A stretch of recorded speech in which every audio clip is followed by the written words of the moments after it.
بسم اللہ الرحمن الرحیم۔ السلام علیکم۔ روزانہ واقعات سننے کے لیے اس چینل کو سبسکرائب کریں۔ حضرت بشر حافی رحمۃ اللہ علیہ جو بہت بڑے اولیاء کرام میں سے ہیں، ان کو راہ چلتے ہوئے ایک کاغذ زمین پر پڑا ہوا نظر آیا جس پر اللہ کا نام لکھا ہوا تھا۔ آپ رحمۃ اللہ علیہ نے اس کو اٹھایا، گرد صاف کی اور ادھر ادھر دیکھا کہ کوئی محفوظ جگہ ہو تو رکھ دوں۔ جب انہیں کوئی جگہ نہ ملے تو آپ رحمۃ اللہ علیہ اس کو نگل گئے۔ اللہ تعالیٰ کو ان کا یہ ادب اتنا پسند آیا کہ اس کے عوض حضرت بشر حافی رحمۃ اللہ علیہ کا نام رہتی دنیا تک مخلوق کے لبوں پر عزت کے ساتھ جاری کر دیا۔ حضرت خواجہ ابو اسحاق رحمۃ اللہ علیہ ایک جولاہے کے لڑکے تھے۔ روزانہ کھڑے ہو کر کپڑا بننے کا کام کرتے تھے۔ جو روٹی ان کے لیے گھر میں آتی اس میں سے 2 روٹیاں طاق پر رکھ دیا کرتے۔ ایک مرتبہ 2 درویش ادھر سے گزر رہے تھے۔ یہ ان کے لیے روٹی لے کر دوڑے اور یہ دونوں روٹیاں ان دونوں کے ہاتھ میں تھما دی اور ادب سے ان کے سامنے کھڑے ہو گئے اور سر جھکا کر کہا، کھانا حاضر ہے۔ ان درویشوں کو یہ ادب اتنا پسند آیا کہ اس میں سے ایک نے کہا، یہ لڑکا بہت با ادب ہے، ایسے لوگوں کو یوں ضائع نہیں ہونا چاہیے، میں اللہ سے اس کے لیے دینداری مانگتا ہوں۔ دوسرے نے کہا، تو پھر میں اس کے لیے دنیا کی نعمتوں کی بھی دعا کرتا ہوں۔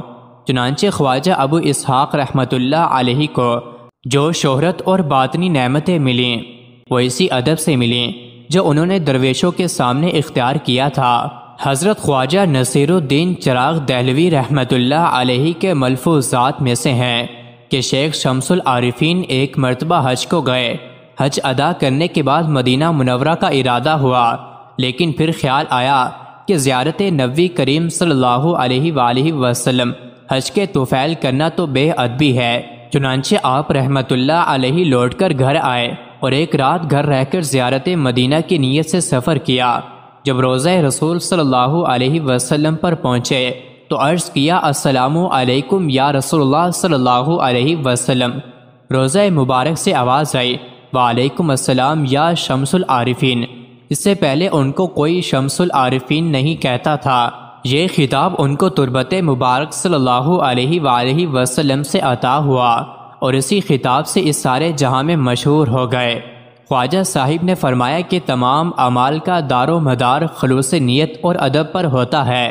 ایک مرتبہ حضرت ابو سعید ابو الخیر رحمۃ اللہ علیہ نے اپنے ہم عصر بزرگ ابو محمد اشری رحمۃ اللہ علیہ کی عیادت کا ارادہ کیا۔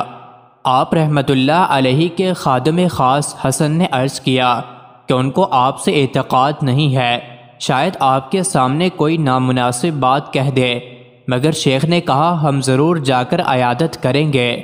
حسن نے احتیاطاً ایک آدمی کو شیخ ابو محمد اشری رحمۃ اللہ علیہ کی خدمت میں بھیجا کہ ان کو اطلاع دی جائے کہ شیخ ابو سعید رحمۃ اللہ علیہ ان کی خدمت میں آ رہے ہیں۔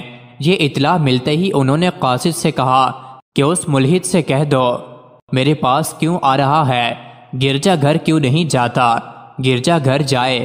حسن نے یہ پیغام شیخ ابو سعید رحمۃ اللہ علیہ کو پہنچایا تو شیخ نے کہا، ان کا کہا میرے سر آنکھوں پر، میری پالکی گرجا گھر کی طرف موڑ دو۔ ساتھی اور خدام یہ سن کر بہت حیران ہوئے۔ شیخ ابو سعید رحمۃ اللہ علیہ کلیسا پہنچے تو عیسائیوں میں شور مچ گیا کہ شیخ اپنے مریدوں کے ساتھ عیسائی مذہب اختیار کرنے آ رہے ہیں۔ شیخ گرجا گھر میں داخل ہوئے اور عیسیٰ علیہ السلام کے مجسمے کی طرف جا کر کھڑے ہوئے اور زور سے اس آیت قرآن کی تلاوت فرمائی، کیا تم نے لوگوں سے کہا ہے کہ معبود حقیقی کو چھوڑ کر مجھے اور میری ماں کو خدا بناؤ؟ اگر تم نے ایسا نہیں کیا تو خدا کو ابھی سجدہ کرو۔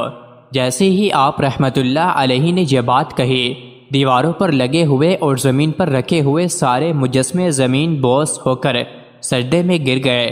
شیخ ابو سعید رحمۃ اللہ علیہ کی یہ کرامت دیکھ کر راہبوں میں سے 7 بڑے راہب اور ان کے ساتھ سینکڑوں عیسائیوں نے مذہب اسلام قبول کر لیا اور شیخ سے بیعت کی۔ حضرت ابو سعید رحمۃ اللہ علیہ نے اپنے ساتھیوں سے مخاطب ہو کر کہا، تم نے دیکھا کہ ہم نے اس بزرگ کے کہنے کا ادب کیا تو کیسی خیر و برکت ہوئی۔ جب یہ خبر ابو محمد اشری رحمۃ اللہ علیہ کو پہنچی تو وہ پھر خود حاضر ہوئے اور شیخ کی تکریم کی۔ مزید ایسے ہی ویڈیوز کے لیے چینل کو ضرور سبسکرائب کریں۔